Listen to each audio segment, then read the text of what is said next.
ప్రభు అయిన యేసుక్రీస్తు నామంలో కూడి చేరి వచ్చిన దేవుని పిల్లలందరికీ నా హృదయపూర్వకమైన వందనాలు చెల్లిస్తున్నాను. అందరికీ వందనాలు. ప్రభు మిమ్మల్ని దీవించును గాక. ఆమేన్. కొద్దిసేపు దేవుని యొక్క మాటలను పంచుకుందాం. మీ వద్దనున్న బైబిల్ గ్రంథంలను తెరిచి నిర్గమాకాండము 4వ అధ్యాయము 11వ వాక్యం. నిర్గమాకాండము 4వ అధ్యాయము 11వ వాక్యం.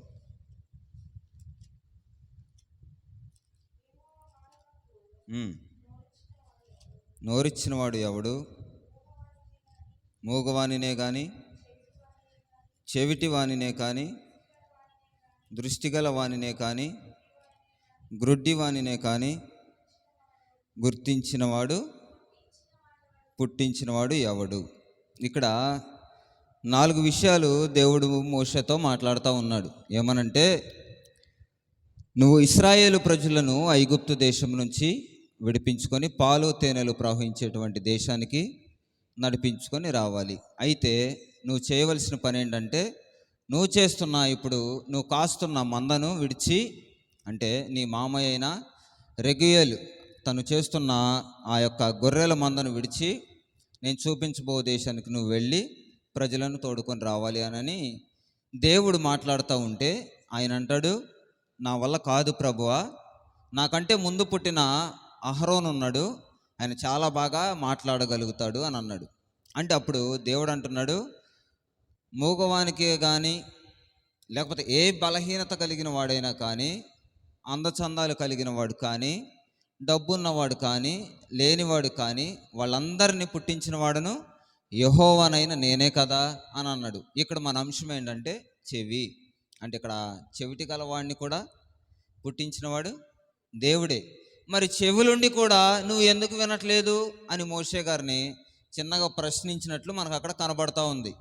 మోషే గారు అప్పటికి అంటాడు, మన్నయ్య చాలా బాగా మాట్లాడతాడయ్యా, మీరు ఆయన్ని నడిపించవచ్చు, ఆయన ఆల్రెడీ యాజకత్వం చేస్తూ ఉన్నటువంటి సేవకుడు, కాబట్టి మీరు ఆయన తీసుకొని వెళ్ళొచ్చానంటే, బాబు చెవులిచ్చిన వాడు నేనే కదా, నువ్వు నా మాట విని బయలుదేరి వెళ్ళు అని అంటే, మోషే గారు ఎట్టకేలకు చెప్పి చెప్పి చెప్పి చెప్పి వినకపోయినప్పటికీ యెహోవా కోపపడినందున అన్న మాట ఉంటుంది.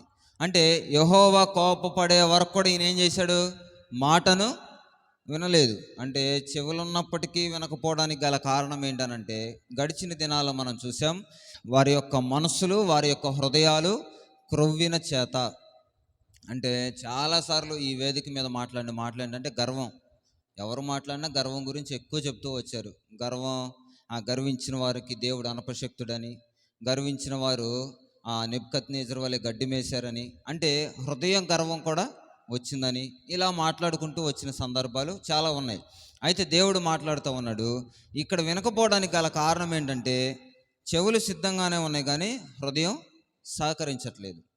ఏది ఏమైనప్పటికీ మందను విడిచాడు, మామ ఇంటిని విడిచాడు, భార్యను విడిచాడు, నడిపించబడటానికి సిద్ధమైపోయాడు. అంటే ఒక్కడు 6 లక్షల కాల్బలాన్ని నడిపించడానికి వెళ్ళిన తర్వాత దేవుడు ఎక్కడ అతన్ని విడిచిపెట్టిన సందర్భాలు లేవు.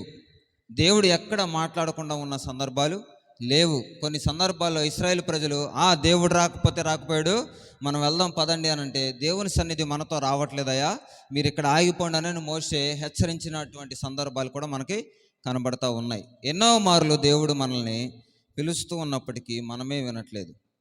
నేను రాసుకున్న అంశం ఏంటంటే, ధర్మశాస్త్రమును వినేటువంటి చెవులు లేవు, మంచి నడవడికను నేర్చుకోవలసినటువంటి చెవులు లేవు.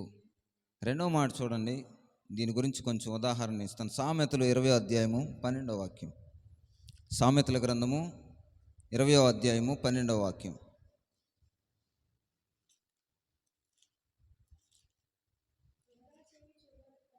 చూడగల కన్ను, ఇక్కడ ఏంటంటే వినగలిగిన చెవి కూడా ఇచ్చింది దేవుడే. అయితే వినకపోవడానికి గల కారణం ఏంటి? దేవుడు మాట్లాడుతూనే ఉన్నాడు. సమూయేలు గ్రంథంలో మనం చూస్తూ ఉంటాం, దేవుని యొక్క మాట కొదువైనందున, అంటే దేవుని మాట కొదువు అవ్వటానికి గల కారణం ఏంటంటే, వినేటువంటి వారు వినకనే చాలామంది ప్రజలు ఇశ్రాయేలు ప్రజలు ఏం చేశారు అని అంటే, ఎన్నిసార్లు చెప్పినానో దేవుడు ఇశ్రాయేలు ప్రజలను మాత్రం విడిచిపెట్టలేదు. మోషేనైనా విడిచిపెట్టాడు కానీ ఇశ్రాయేలు ప్రజలు మాత్రం విడిచిపెట్టలేదు. ఎన్ని సందర్భాల్లో వీళ్ళకి చెప్పి చెప్పి చెప్పి చాలామంది ప్రవక్తలు ఇశ్రాయేలు ప్రజల్ని తిట్టారు కూడా. యెషయా ప్రవక్త అయితే దుష్ట సంతానమా అన్నాడు. యెషయా ప్రవక్త అయితే ఇంకా చాలా దారుణంగా మాట్లాడతాడు. ఎద్దుకి తన దొడ్డి తెలుసు, గొర్రెకి తన దొడ్డి తెలుసు, తన కామందుని తెలుసు, కానీ మీరు మాత్రం యోచింపట్లేదు, ఆలోచింపట్లేదు. అంటే విన్నా కానీ వీళ్ళకి ఆలోచన అనేటువంటిది లేదు. అందుకే ఇక్కడ సామెతలు అంటాడు, వినే చెవి యెహోవా చేసినదే. మరి మీకెందుకు వచ్చింది గర్వం? మీకెందుకు వచ్చిందంటే విధేయత అనేది లేకపోవడం వల్ల. విధేయత ఉండదు, వింటాం, ఆచరించాలన్న విధేయత ఉండదు. విధేయత అంటే ఏంటి? విన్న తర్వాత చేయడమే విధేయత. తల్లిదండ్రులు చెప్పిన మాట పిల్లలు వినకపోతే 2 తగిలేస్తారు. అంటే నా మాట నీకు లెక్కలేదా అంటారు. అంటే పెద్దవారిగా ఉండి చెబితేనే విననప్పుడు, తన స్వరక్తం ఇచ్చి దేవుడు మనలను కొన్నప్పుడు, తన స్వరక్తం ఇచ్చి పాపపు స్థితిలో లోకపు స్థితిలో ఉన్నప్పుడు ఆయన మనల్ని పిలిచినప్పుడు, మీరు లోకానికి వేరే జీవించాలని ఆయన మనల్ని మాట్లాడినప్పుడు కూడా ఇంకా వినకపోవడానికి గల కారణం ఏంటంటే మన చెవికి విధేయత అనేటువంటి అనుభవం లేకనే. చూడండి, 1 సమూయేలు గ్రంథము, త్వరగా మీరు చూడాలి ఈరోజు. 1 సమూయేలు గ్రంథము 3వ అధ్యాయము 9 నుంచి 10 వాక్యాలు.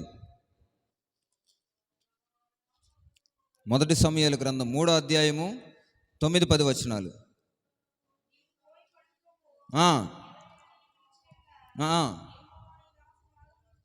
ఆలకించుచున్నాడు, ఆజ్ఞ ఇవ్వమని చెప్పి సమూయేలు చాలమ్మా. ఇక్కడ ఏలీ ప్రవక్తతో ప్రభువా ప్రభువా ప్రభువా అని ఏలీని వెళ్ళి అడుగుతా ఉన్నాడు. ఏంటనంటే, అయ్యా ఎవరో పిలుస్తున్నారయ్యా, నువ్వు పిలిచేవేమన్నా నీ దగ్గరకు వచ్చానంటే, కాదు పిలిచింది ప్రభువులకు ప్రభు పిలిచాడయ్యా అని చెప్పి 3వసారికి కూడా కనుగొనలేకపోయిన ఏలీ. ఎందుకన్నానంటే ఆ రోజుల్లో దేవుని యొక్క మాట, దేవుని యొక్క దర్శనం, దేవుని యొక్క పిలుపు కొదువైపోయినప్పటికీ ఏలీకి వినపడట్లేదు, బాలుడైన సమూయేలుకు వినపడుతుంది. ఎందుకు అనంటే ఇక్కడ అంటాడు, అయ్యా నీ దాసుడను నేను ఆలకిస్తున్నాను, నీ ఆజ్ఞ నాకు ఇవ్వమని చెప్పు. దేవునితో మాట్లాడేది దేవుని యొక్క మాటే. అంటే దేవుడు మాట్లాడటం ఆపలేదు, కానీ మనిషి వినడం మాత్రం ఆపేశాడు. అయ్యా నీ యొక్క మాట నాకు కొదువైపోయింది నాయన. చూడండి, ఎక్కడ లేని ప్రసంగాలు ఇంచుమించు ఈ 7-8 సంవత్సరాల్లో చాలా బహిర్గంగా సభలు పెడుతూ ఉన్నారు. చాలా చోట్ల సోషల్ మీడియాలో వినిపిస్తూ ఉన్నారు. విని నేర్చుకునేటువంటి అనుభవాల్లో లేరు, కానీ క్రైస్తవ్యాన్ని భ్రష్టు పట్టించే వాళ్ళు వచ్చారయ్యా అని ఏడుస్తున్నారు. వీడికి సమాధానం చెప్పడం చేత కాదు. ఇప్పుడు ఎవరన్నా వచ్చి మనల్ని అడిగితే నీ యేసు ప్రభు ఎందుకు వచ్చాడు, ఏం చేశాడు అని అంటే వాళ్ళకి సమాధానం చెప్పగలగాలి. ఎందుకు? వాళ్ళకి తెలియదు, వాళ్ళకి వినేటువంటి చెవి ఉంది. కానీ వీళ్ళు ఏం చేస్తారు? అదే కామెంట్ బాక్స్ ఓపెన్ చేస్తే వాడిని తిట్టేటువంటి వాళ్ళే, కానీ దేవుని గురించి చెప్పేటువంటి వాళ్ళు చాలా తక్కువైపోయారు. ఏలీ గారు ఏమన్నాడు? నాకు సరిగ్గా తెలియదులయ్యా, ఆయనే పిలుస్తాడు, అప్పుడు నేను ఆలకిస్తున్నాను చెప్పు అని అన్నాడు. సమూయేలు వెంటనే ఆజ్ఞ ఇవ్వు ప్రభువా అని అన్నాడంట. ఈ రోజున ఎన్నో మార్లు దేవుడు మనతో మాట్లాడుతున్నాడు. వాక్య రూపంలో మాట్లాడతాడు, ప్రార్థన రూపంలో మాట్లాడతాడు, దర్శన రీతిగా మాట్లాడతాడు. అప్పటికి ఎన్ని చెప్పినా వినకపోతే మరి హఠాత్ అయిన నాశనం తిరిగి వస్తుందని కూడా దేవుడే చెప్పాడు. అప్పుడు నాశనం వచ్చేసేసరికి చాలామంది ఎప్పుడు మాట వింటారు అని అంటే 2 సందర్భాల్లో వింటారు. 1 ఆస్తి అంతా కోల్పోయినప్పుడు, 2 మరణ పడకల మీదకి వెళ్ళిపోయినప్పుడు. ఇప్పుడు అంటారు, ఒక్కసారి నన్ను లేపితే నీ మాట వింటాను, నీ కొరకు బ్రతుకుతాను. ఒక్కసారి నన్ను లేపితే, ఇది కూడా స్వార్థమే. దేవుడు అంటాడు, ఇక సార్లే నువ్వు విన్నా చాలయ్యా, మరణ పడకల మీద వింటానన్నావు కదా, లేపను, నీ మాట వింటానయ్యా, నీ చిత్తం ఏదో నెరవేర్చాయనంటే దేవుడి దగ్గరికి వెళ్తాం. కానీ ఒక్కసారి నువ్వు లేపితే, ఈడు పెద్ద బూదిగంతాల వరకు తిరిగేసి వచ్చేవాళ్ళలాగా ఈ మాట అంటూ ఉంటారు. కొంతమంది ఆ దర్శనాన్ని పొందుకున్నా, కొంతమంది ఆ మాటను పొందుకున్నా, విధేయత కలిగిన వాళ్ళు బహుగా వాడబడుతున్నారు. హల్లెలూయా. విధేయత లేనివారు, సమూయేలులాగా మాట వినని వారు.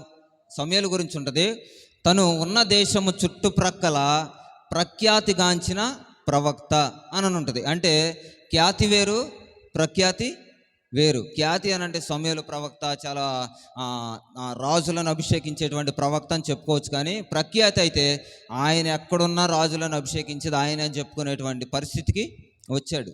రాజులను అభిషేకించేవాడు వేరు, రాజులను మాత్రం అభిషేకించేది ఈయన అని చెప్పుకోవడం కూడా వేరు. అలాంటి ప్రఖ్యాతి గాంచాడు. ఈ రోజున మాట విని విధేయత కలిగినటువంటి సమూయేలు ప్రఖ్యాతి గాంచాడు. మాట విని విధేయత కలిగినటువంటి సమూయేలు దేశ దేశాల నలుమూలల ఆయన పేరు గాంచాడు.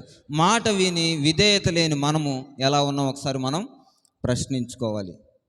మూసేసుకున్న చెవులు చాలామందికి ఉంటాయి. దేవుని మాట అంటేనే వెక్కసం పుట్టిద్ది అనమాట వాళ్ళకి. అప్పటికప్పుడే చెవులు మూసేసుకుంటారు. వీడు నాకంటే చిన్నోడు, వీడు చెప్తే నేను వినేదేంటి, వీడు నాకంటే తక్కువ వాడు, వీడు చెప్తే నేను వినేదేంటి, తక్కువ వాడైనా పెద్దోడైనా చిన్నోడైనా మేడు పండ్లు ఏడుకునే ఆమోసైనా ఎవరి చేతనైనా దేవుడు మాట్లాడించాడు.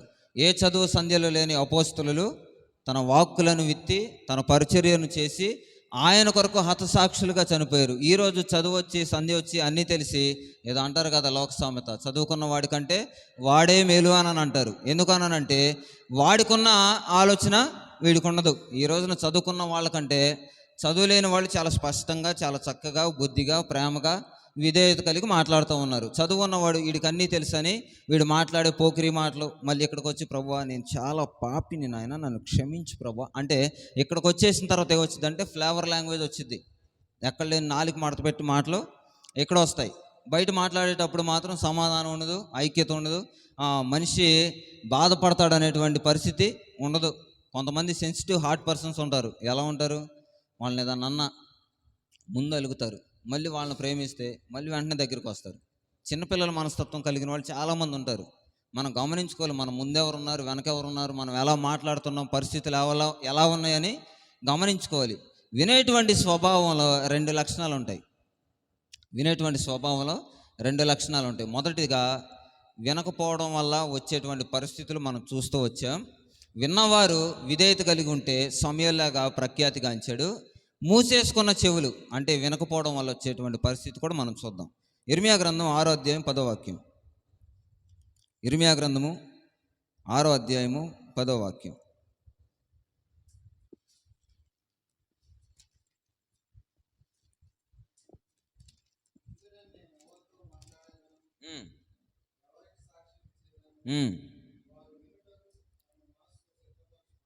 సిద్ధపరచుకొనరు గనుక వినలేకపోయిరి. ఇదే యెహోవా వాక్యమందు సంతోషం లేని వారే దాన్ని తృణీకరింతురు. ఎందుకనంటే వినటానికి ఎవరున్నారు నేను మాట్లాడడానికి అంటే వినేవాడు మీరు ఎవరు లేకపోతే నేను ఎవరికి చెప్పుకోవాలా? కుర్చీలకి చాపలకి పట్టాలకి చెప్పుకోవాలి. ఒక ఆయన ఇలాగ వాక్యం చెప్పాడు. ఒక సేవకుడిని దేవుడు ప్రేరేపిస్తే శనివారం రాత్రి ఇలాగ ప్రార్థన జరిగింది, అంతా డోర్స్ అన్ని క్లోజ్ చేశాడు. ఆయన వెళ్ళిపోయి పడుకున్నాడంట. ఇంచుమించు 2 గంటలు అర్ధరాత్రి మధ్యలో ప్రభు దర్శించి నువ్వు లేవాలి మందిరంలోకి వెళ్ళి వాక్యం చెప్పాలంటే ఈయనంటయా ఇప్పుడు చెప్తున్నాడు, ఈ దురాత్మ దేవుని ఆత్మ అనుకొని మళ్ళీ ప్రార్థన చేస్తే లేదు నువ్వు అర్జెంటుగా ఏం చేయాలి, మందిరంలోకి వెళ్ళి వాక్యం చెప్పాలన్నాడంట. సరే కదా అని ఏం చెప్పాలని ఏం తీసుకున్నాడంటే ఇదే ఇర్మియా గ్రంథంలో ఒక మాట తీసుకున్నాడు. 12వ అధ్యాయంలో తీసుకొని మాట్లాడుతూ ఉంటే చివరిలో ఇంచుమించు 45 నిమిషాలు వాక్యం చెప్పాడు ఆయన. 45 నిమిషాలు 2 గంటల నుంచి 2 గంటల 45 నిమిషాలు వాక్యం చెప్తే చివరిలో అంతా అయిపోయిన తర్వాత ఆల్టర్ కాల్ ఇవ్వ అంటున్నాడంట ప్రభు. అంటే ఆల్టర్ కాల్ అంటే మీలో ఎవరైనా మారు మనసు పొందాలని ఆశ కలిగిన వారు ఉంటే మీ చేతులన్నీ పైకెత్తండి, నేను ప్రార్థన చేస్తాను మీకోసం అన్నాడంట. ఎవరు లేకపోతే చేతులు ఆడని లెగుతాయా? ఎవరు ఉండలేదు. చాపల మడత పెట్టింది నేనే, కుర్చీలు తీసేసింది నేనే, తలుపులేసి గడియ పెట్టి తాళం వేసి లోపలికి వెళ్ళింది నేనే, అన్నీ తీసుకొని లోపలికి వచ్చింది మళ్ళీ నేనే. నన్ను వాక్యం చెప్పమంటే చేతులు ఎక్కడి నుంచి పైకి లెగితే అనుకున్నాడంట. ఈయన కూడా మరలా అన్నాడంట, ఇదే అనుకూలమైన సమయం, ఇదే రక్షణ దినం, కాబట్టి మీరు ఏం చేయాలంటే మారు మనసు పొందడానికి మీరు సిద్ధపడి ఉంటే మీ చేతులను పైకి ఎత్తండి అన్నాడంట. ఎవరు ఎత్తలా. మరలా మూడోసారి ఆల్టర్ కాల్ ఇవ్వు అంటున్నాడంట. ఆగు ప్రభా, ఎవరు లేకపోతే ఆడ నుంచి ఎత్తారయ్యా అని చెప్పి మళ్ళీ మీకు ఒక అవకాశం ఇవ్వబడింది, మరలా మీ చేతులను పైకెత్తి చూపిస్తే మీకోసం నేను ప్రార్థన చేస్తాను అన్నాడంట. 2 చేతులు పైకి లేచాయంట. ఎక్కడి నుంచి? బల్లల మధ్యలో నుంచి ఒక 2 చేతులు పైకి లేచాయంట. ఇప్పుడు ఈయన ఏమవ్వాలా? అయితే దడుచుకొని చచ్చిపోవాలా, లేకపోతే వెనక డోర్ ఉంటే తీసుకొని పారిపోవాలి. సరే కదా అని చెప్పి ధైర్యంగా నిలబడి ఆయన అంటున్నాడు, మీరు ఎక్కడి నుంచి వచ్చారయ్యా అన్నాడంట. మీరు ఎందుకు వచ్చారనంటే, మీరు అన్నీ వేశారు కానీ ఇటు పక్క కిటికీ మర్చిపోయారు అయ్యగారు. ఈ చర్చిలో దొంగతనం చేయడానికని మేము వచ్చాము. మీరు వాక్యం చెప్తున్నది మొదలుకొని దాక్కున్నాము. ఎప్పుడు బయటికి వెళ్దామా అని అనుకుని ఉంటూ ఉండగా మీరు మాట్లాడుతున్న మాటలు మా హృదయాలను తాకాయి. మీరు మాట్లాడుతున్న మాటలు మా యొక్క మనసులలో చొచ్చుకుపోయాయి. కానీ ఆయన కన్నా ఇద్దరున్నారు వినడానికి. ఇక్కడ దేవుడు అంటున్నాడు, ఇంతమంది ఇశ్రాయేలు ప్రజలు నేను తోడుకొని బయటకు వచ్చాను కదా, ఇంతమంది ఇశ్రాయేలు ప్రజలతో నేను వెంబడించి యెహోవా నిస్సిగా నేను ఉన్నాను కదా, ఈ ప్రజలకు ఏమైంది? మాట్లాడుతుంటే వినలేకపోతున్నారు. ఈ ప్రజలకు ఏమైంది? నేను మాట్లాడదామన్న ఎవరు లేకపోయారు. నా వాక్యాన్ని వీరు తృణీకరించారు. ఎన్ని మార్లు వాక్యాన్ని తృణీకరించామో మనకు చాలా బాగా తెలుసు. ఇది నాకు కాదు వాళ్ళకే, ఇది నాకు కాదు దీనికే, ఇది నాకు కాదు సేవకులకే. ఒకవేళ ఈరోజు మంచి స్టేటస్ పెట్టాడని ఇందాకే చూశా. ఆమెన్ అనే ఆశీర్వాదాలు వస్తే చేతులను 2 చేతులు పైకెత్తి ఆమెన్ అంటారంట. అంటే ఆశీర్వాద వచనాలు పలుకుతూ ఉండగా సేవకుడు నోటి నుంచి వచ్చేటప్పుడు ఏం చెప్తారు? ఆమెన్ అంటారు. అదే నీ ప్రవర్తన మార్చుకో, నీ ప్రవర్తన దిద్దుగానంటే మెడ కూడా పైకి ఎత్తరంట. అర్థమైందా నా మాట? మెడ కూడా అంటే ఆశీర్వాదాలకే వచ్చాము మనం. మరి యోబు ఏమంటారో తెలుసా? ఏమా దీవెనలు పొందుకోవడానికే యోగ్యులమా మనం?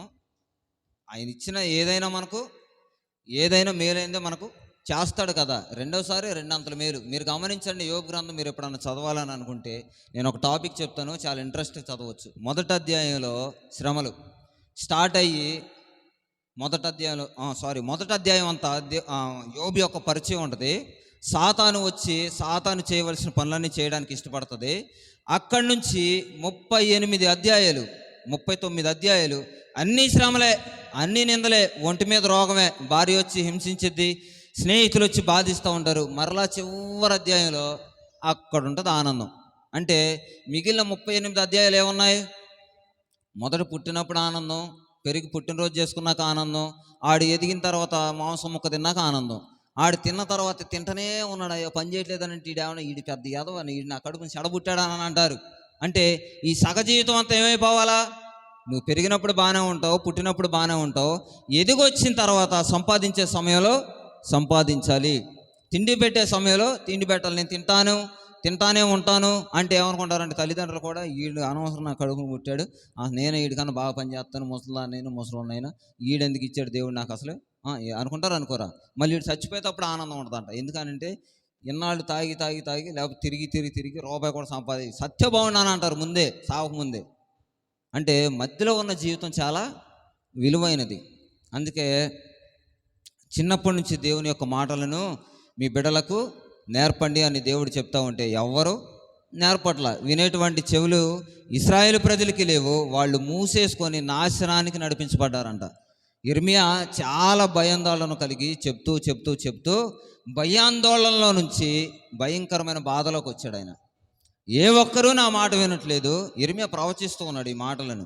ఏ ఒక్కరు నేను మాట్లాడుతున్నప్పుడు వినడానికి ఇష్టపడట్లేదు, ఏ ఒక్కరు నేను మాట్లాడుతూ ఉన్నప్పుడు అసలు లేరు, నా మాట వినే ప్రజలే లేరు అని అంటున్నాడు. ఈరోజు వినేటువంటి హృదయం మనకు లేకపోతే మన చెవులను ఏం చేసుకున్నాం? మూసేసుకున్నాం.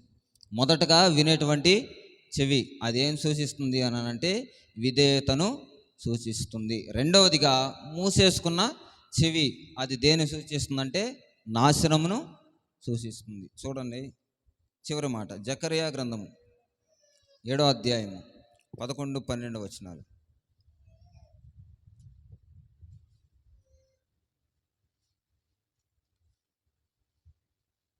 జకర్యా గ్రంథము 7వ అధ్యాయము 11 నుంచి 12 వచనాలు. ఆలకింపనొల్లక మూర్ఖులై వినకుండా చెవులు మూసుకొనిరి. ధర్మశాస్త్రమును పూర్వీకులైన ప్రవక్తల ద్వారా సైన్యములకు అధిపతియగు యెహోవా తన ఆత్మ ప్రేరేపణ చేత తెలియజేసిన మాటలను తాము వినకుండునట్లును హృదయములను కురవిందముల వలె కఠినపరుచుకొనిరి గనుక యుద్ధ నుండి మహోగ్రత వారి మీదకి వచ్చిన. కోపం వేరు, మహాకోపం వేరు. దేవుడు నార్మల్గా చెప్తే వినట్లేదని ఈసారి ఏం చేశాడు అని అంటే, యెహోవా ఆత్మ ప్రేరేపణ చేత, అంటే ఆత్మ చెప్పుచున్న మాటలు కూడా వీళ్ళు వినట్లేదు.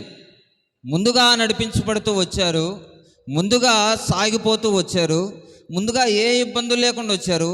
అయితే ఈ మధ్యకాలంలో చాలా సనుక్కున్నారు. మోసమే సనిగారు ఇశ్రాయేలు ప్రజలు. చూడండి, కొంచెం ముందుకు వచ్చే గిద్యోను కూడా అంటాడు, ఆ యెహోవా చేసిందంతా దాన్ని ఏమంటారు అని అంటే, మేము మర్చిపోయేటువంటి పరిస్థితులేనా, లేకపోతే ఒక కథ రూపంలో చెప్తున్నారో మా తల్లిదండ్రులు అని గిద్యోను అంటాడు. ఇప్పుడు ఆ యెహోవా బలం మాకేం తోడుగా లేదేంటి? ఇప్పుడు వీళ్ళు ప్రజలు మా మీదకి యుద్ధానికి వచ్చారు కదా, వీళ్ళని మేము ఎలా జయిస్తాం? వాళ్ళేమో ఇంచుమించు 130,000 మంది ఉన్నారు, మమ్మల్ని 300 మందిని వెళ్ళమంటున్నాడు ఈయన. నిజంగానే ఆయన మాతోనే ఉన్నాడా అని డౌట్ వచ్చిన తర్వాత యెహోవా ఆత్మ గిద్యోనును ఆవేశింపగా, అంటే ఆత్మ చెప్పిన తర్వాత ఈయన ఏం చేశాడు? విన్నాడు, ఆత్మకు ఆధీనంలో ఉన్నాడు. ఇక్కడ ఈ ప్రజలు ఏం చేశారంటే, ఆయన మాటను, ధర్మశాస్త్రమును, పూర్వీకులు చెప్పిన మాటలను కూడా పెడచెవిని పెట్టారంట.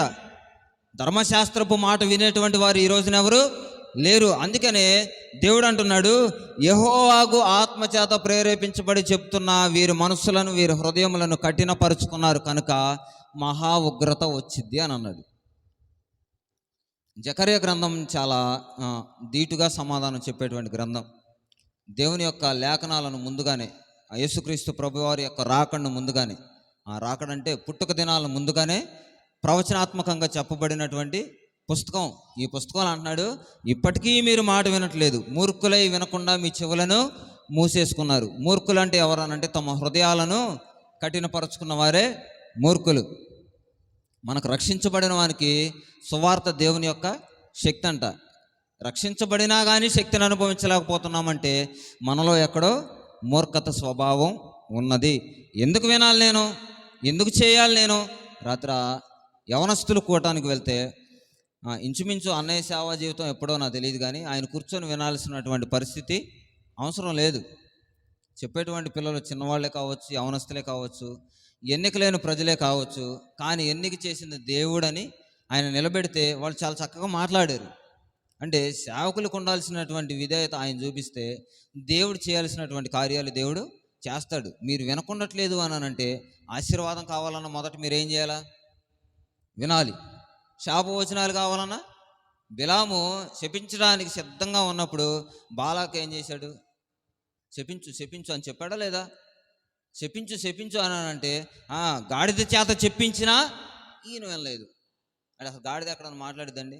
ఆత్మ ప్రేరేపణ కలిగి గాడిద మాట్లాడితేనే వినలేదు అని అంటే, ఈ రోజున గాడిద స్వరాలు వేసుకొని మేము మాట్లాడిన ఎవరు వినట్లా. అంటే దేవుడు ప్రత్యేకించి ఒక మనిషిని నిలబెట్టి మాట్లాడుతున్నప్పుడు, వీడి జీవితమే వీడికి బాగాలేదు, వీడి చెప్పుడు అయ్యాడు, జీవితానికి అడిగేది నువ్వా? ఏ మనుషుడు చెప్పండి, నమ్మదగిన వాడు? సరే, ఇంకా రోమపత్రికలోకి వెళ్తే నీతిమంతుడు లేడు ఒక్కడును. మరి నీకెందుకు? నీతిమంతుడుగా తీర్చగలిగిన ఆయన దగ్గరికి వెళ్ళి ఆయన పాదాలు పట్టుకొని అత్తరబుడ్డితో తీసుకొని పాదాలు కడిగేసి తల వెంట్రుకలతో పాదాలు తుడిచేస్తే ఈ పాపాత్మురాలైన స్త్రీని ఎందుకు చేర్చుకున్నావా నీ దగ్గరికి అని అంటున్నారు. అక్కడ అన్నారు లేదా? అంటే పాపాత్మురాలైన స్త్రీని చేసుకున్నప్పుడు, అందుకే దేవుడు అంటున్నాడు, శాస్త్రుల నీతి కంటేను పరిసయ్యుల నీతి కంటేను మీ నీతి అధికము కాని ఎడల మీరు పరలోక రాజ్యంలో చేర్చబడరు. అంటే వీళ్ళు పెద్ద నీతిమంతులని కాదు దేవుడు చెప్పింది. వాళ్ళు దేన్ని నీతి అనుకుంటున్నారంటే, మేము ప్రతి విషయంలోనూ సోపులోను, జీలకర్రలోను, కరివేపాకులోను, కొత్తిమీరలోను అన్నింటిలో మేము ఎత్తున్నాం, దర్శనం భాగం ఎత్తున్నాం. ఆకాశం వైపు చూడడానికి మా నేత్రములు అర్హత కలిగినవి. అందుకే మేము ఆకాశం వైపు కన్నులెత్తి ప్రార్థన చేస్తున్నాము. మందిరంలోనికి వెళ్ళి కూడా మేము చేయగలుగుతున్నాం. ఆడు శంకర్లా కాదయ్యా, గేట్ అవతల ఆడైతే. మేము మాత్రం బలిపీఠం దాకెళ్ళి ఆయన పాదాలు పట్టేసుకుంటాం. అంటే మాట వినకుండా ఎన్ని చేసినా మాత్రం ఉపయోగం లేదంటున్నాడు దేవుడు. ఏలి తన పిల్లలను గద్దించలా, దేవుని మాట విన్నాడు. కానీ ఆయన ఏం చేయలేదు, విధేయత చూపించలేకపోయాడు. తాను పోవడమే కాదు, పిల్లలు కూడా పోయారు. పోయారు. ఇశ్రాయేలు ప్రజలను విడిచిపెట్టాడు దేవుడు? విడిచిపెట్టలా. ఇశ్రాయేలు ప్రజల్లో నుంచి దేవుని యొక్క ప్రభావం వెళ్ళిపోయింది అని అన్నారు. కానీ ఆ మాట చెప్పింది కూడా వాళ్ళ కుటుంబ సభ్యుల్లో నుంచి ఒక ఆవిడ చెప్పింది. చెప్పినప్పటికీ వీళ్ళు ఎప్పుడైతే పోయారో సమూయేలు వచ్చాడు. సమూయేలు వచ్చిన కాడ నుంచి ఇశ్రాయేలు ప్రజలు మళ్ళీ దేవుని యొక్క పాలనలోకి వచ్చారు. తన ప్రజల్ని దేవుడు విడిచిపెట్టడు, కానీ విడిచిపెట్టేది, వినకుండా మనసు త్రిప్పుకునేది, వినకుండా చెవులను మూసుకునేది మనమే. ఈ రోజున చాలా పశ్చాత్తాప హృదయాలే ప్రార్థన చేస్తాము. ఈ రోజున నాతో ఒక తమ్ముడు అన్నాడు, అన్న చర్చిలో ఉన్నంతసేపు బాగానే ఉంటుంది, బయటికి వెళ్ళిపోతే బడాయంతా బయటకు వచ్చేసిద్ది అన్నాడు. ఏంటంట, చర్చిలో ఉన్నంతసేపు బాగానే ఉంటుందంట. అంటే నువ్వు ఇంక మారు మనసు పొందలేదు తమ్ముడు అన్న. నేను ఒక మాటే, చర్చిలో ఉన్నంతసేపు బాగానే ఉండి బయటికి వెళ్తే ఒక రకంగా ఉన్నామని నిన్నేమనాలి? అమ్మని ఇంటికాడైనా అమ్మాయి అంటాం, బయటికి వెళ్ళినా అమ్మాయి అంటాం. ఆంటీ ఎవరు మీరు అని అంటే చంప పగలు కొట్టిద్దామా? ఎందుకని? నీ నైసు గీసు వద్దురా నాయన, నొప్పులు అదేమంటారు మోసి నేను నొప్పులు పడి కన్నాను నిన్ను. ఎక్కడైనా నువ్వు అమ్మాయి, మహా అయితే నీకు ఇంగ్లీష్ మీడియం బాగా వస్తే మమ్మీ, అంతేగా, ఇంతకు మించి ఏమున్నదిగా. డమ్మీ అన్నావు అనుకో డ్రమ్ వదిలేలా పగలగొట్టిద్ది అని. మరి యేసుక్రీస్తు ప్రభువారిని ఇక్కడ అంగీకరించి బయటికి వెళ్ళిన తర్వాత అంగీకరించకపోతే నేనేమనాలా? ఈడే పెద్ద వేషధార అనాలా. ఇలాంటి వాళ్ళు చాలామంది ఉన్నారు. మాట ఇక్కడ వింటారు, ఇక్కడే విడిచిపెట్టి వెళ్ళిపోతారు. వినగలిగిన మనసు, గ్రహించగలిగిన హృదయాలు దేవుడు ఇచ్చినప్పటికీ మనం వినకుండా ఉంటే దేవుడు అంటున్నాడు, నేను ఎవరికి చెప్పాలి? అక్కడ ఆ మాట ఒకసారి చూడండమ్మా, 11వ వాక్యం. వాళ్ళు ఆలకింపనొల్లక మూర్ఖులై వినకుండా చెవులను మూసుకొనిరి. చెవులను మూసుకోవడం వల్ల మనకు ఎటువంటి ప్రయోజనం లేదు. ఈ రాత్రి దేవుడు మన చెవులను తెరువును గాక. ఆమెన్. వాటి నిండా తన వాక్కులను నింపును గాక. ఆమెన్. చివరి మాట చూద్దాం. సామెతల గ్రంథం 28వ అధ్యాయం 9వ వాక్యం.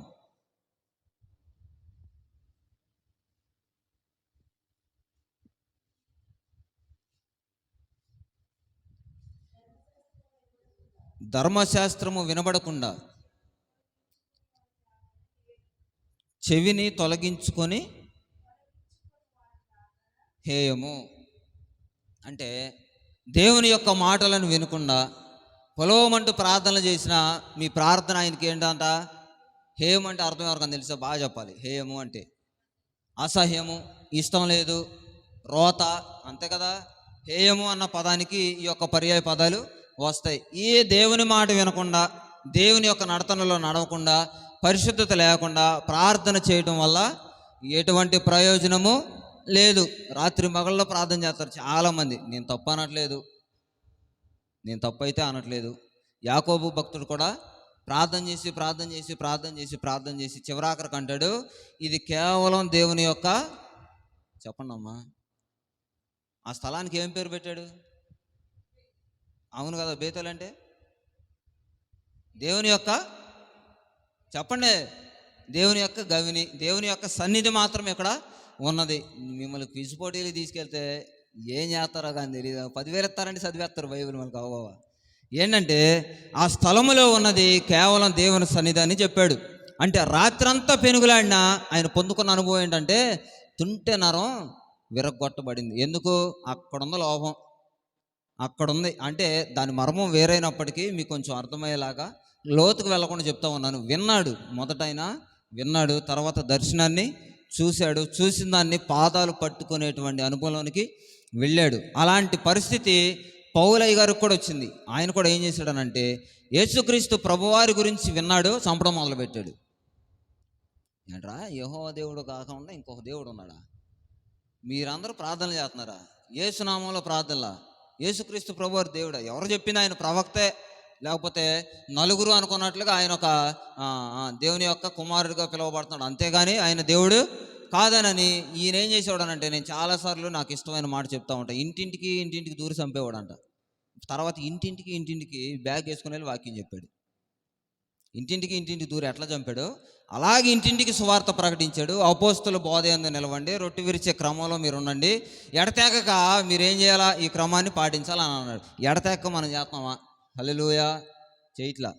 ఎడతెగక ఖచ్చితంగా ఎవరు చేయట్లా. సంవత్సరం అంతా ప్రభు బల తీసుకున్న వాళ్ళు హల్లెలూయా చెప్పండి. నేను తీసుకున్నా హల్లెలూయా ప్రతి సంవత్సరం. అంటే వినకుండా ఎన్నిసార్లు తీసుకున్నాను? మరి దీన్ని అడగరా? వినకుండా దేవుని మాటను ఎన్నిసార్లు ప్రభు వల్ల కార్యక్రమాల్లో ఉన్నాం, శాపం అది మనకి. అట్లాంటి శాపాలు అనుభవించకుండా ఉండాలంటే మీరు వినేటువంటి చెవులు కలిగిన వారై ఉండండి. మీరు చెవులను మూసుకొనవద్దు, మీరు మూర్ఖత స్వభావంలోనికి వెళ్ళొద్దు. దేవుడు అంటున్నాడు, ధర్మశాస్త్రమును వినేటువంటి చెవి మీరు తొలగించుకొని ఎన్ని ప్రార్థనలు చేసినా అది హేయమే, కానీ నాకు ఇష్టంగా ప్రీతికరంగా ఉండేటువంటి ప్రార్థనలు కావది. ఏది పొందుకోవాలన్నా మొదట మనం ఏం చేయాలా? ప్రార్థనే చేస్తాం. అయ్యా, ప్రార్థన ప్రతి పరిస్థితిని మార్చిద్దయ్యా, కాబట్టి మనం ప్రార్థన చేద్దాం అని అంటాం. వాక్యం చదవకుండా ప్రార్థన చేసిన, ప్రార్థన తెలియకుండా వాక్యం చదువుకున్నా, రెండింటి వల్ల బ్యాలెన్స్ లేకపోతే మనం ఏం చేసినా వేస్టే. చూడండి, ఎగ్జామ్కి వెళ్ళాలంటే ముందు ఈడు ఏం చేయాలి? క్లాస్కి వెళ్ళాలి, చెప్పింది వినాలి, విన్న తర్వాత చదవాలి, చదివిన తర్వాత వెళ్ళి రాయాలి. వీడు విని చేసి 9 నెలల్లో కష్టపడి అక్కడికి వెళ్ళి రాయకపోతే వీడు ఇంటికి వచ్చి ఏం పెడతాడని బిక్కమొహం పెట్టి, పేపర్ చాలా కష్టంగా వచ్చింది, ఈడే అంటాడు ముందు, ఈరోజు పేపర్ చాలా కష్టంగా వచ్చింది మమ్మీ, అయినా కానీ పర్లేదు బాగానే రాశాడు. వీడు తప్పుతాడని వాడికి తెలుసు కాబట్టి ముందే ఏం చేస్తాడు? పేరెంట్స్ని ఎక్కడ మేనేజ్ చేసుకుంటాడు. దేవుని మేనేజ్ చేయడానికి కుదరదు. నేను ఆ రోజు విన్నానయ్యా, ఆ రోజు చేశానయ్యా, కానీ ఒక మాట నేను వినలేకపోయానయ్యా, అట్ట కుదరదు. స్క్రీన్ ఎత్తాడు ఆయన మనకి. 5 ఉన్నారయ్యా నాకు సహోదరులు, వాళ్ళ దగ్గరికి వెళ్తానంటే అవసరం లేదయ్యా, చాలామందిని పెట్టాను పైన, వాళ్ళు చేసే పనులు వాళ్ళు చేస్తున్నారు, ఇక నీకు మాత్రం బయటికి వెళ్ళేటువంటి యోగ్యత అర్హత లేదు. కానీ దేవుడు అంటున్నాడు, వినేటువంటి చెవులు కలిగిన వారిని సమూయేలులాగా, ప్రఖ్యాతి కాంచేవాళ్ళలాగా దేవుడు విధేయత కలిగిన ఆత్మతో మనల్ని నింపుతాడంట. హల్లెలూయ. మొదట దేవుని మాట వినలేదు, రెండవదిగా ప్రవక్త మాట వినలేదు, మూడవదిగా మనం చూస్తూ వచ్చాం ధర్మశాస్త్రమును కూడా వీళ్ళు వ్యతిరేకించిన వారు అయ్యారు. అదే మాటల నుంచి ఈరోజు ఏం నేర్చుకున్నామంటే, ధర్మశాస్త్రమును వినేటువంటి చెవి లేకపోతే మన ప్రార్థన కూడా దేవునికి ఇష్టకరంగా ఉండదు. ఈ రాత్రి ప్రార్థన చేసాం మనం, ప్రభువా మమ్మల్ని యోగ్యులుగా మార్చు, మమ్మల్ని అర్హులుగా మార్చు, ఏ యోగ్యత లేని మమ్మలను నీ సన్నిధానంలో నిలబెట్టింది కేవలం నీ కృపే కదా అని ప్రార్థన చేస్తూ వచ్చాం. ఈ ప్రార్థనలో మనం మాట వినకుండా చేసినా అది హేయమంట. ఒక్కసారి జ్ఞాపకం చేసుకునండి, అపోస్తుల బోధయందు రొట్టె విరిచే కార్యక్రమంలో ఎడతెక్క మనం ఉండాలి అని అంటే ఆయన మాటలను వినేవారిగా మనం ఉండాలి. హల్లెలూయా. ఈ రాత్రి చెప్పబడిన మాటలు ప్రభు మన వినికిల్లో బలపరిచి స్థిరపరచును గాక. ఆమేన్.